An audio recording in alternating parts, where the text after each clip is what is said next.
আজকে রান্না করবো আমি মুরগির ছাড়। তার জন্য দেখো অনেকগুলো ছাড় বাজার থেকে নিয়ে আসা হয়েছে, বাট আমি এটা কোনোদিন খাইনি, আর কেমন লাগেও আমার জানা নেই। নতুনবার কিন্তু স্মেলটা কেমন একটা বাজে বাজে আসছে, তবু অনেক কষ্ট করে কাটাকুটি করছিলাম আমি।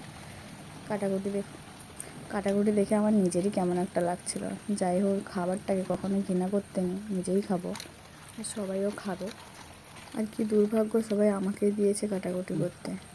এই কাটাকুটি করতে আমার বড্ড অস্বস্তিকর লাগে, রান্না করতেও বিশাল অস্বস্তিকর লাগে, ভালোই লাগে না এখন বলতে গেলে রান্না করতে। একটা সময় ছিল যে রান্না করতে বিশাল পরিমাণে ভালোবাসতে, সবাই কোনটা খাবে, কীটা হইলে ভালো হয়, কীরকম সুন্দর রান্না হবে। আমার ওখানে এতটা পরিমাণে কুড়ে হয়ে গেছি যে সব কিছু মাখিয়ে কোনো মতে দিয়ে দিলাম, এরকম একটা ব্যাপার হয়ে গেছে। আর বেশি টাইম নষ্ট করতেও পারি না, চেষ্টা করছি যেন তাড়াতাড়ি জলদি হয়ে যায়। তাড়াতাড়িও হয়ে গেছে, দেখো জল ঢেলে দিয়েছি। জানো তো, এগুলো আমি আগে কখনো খেতাম না, বাট কেমন একটাও লাগে এখন, একটু একটু হয়তো ভালো লাগতেই পারে। বাট এটা প্রথম, একদমই জানি না কেমন লাগবে, হয়েছে বা ভালো।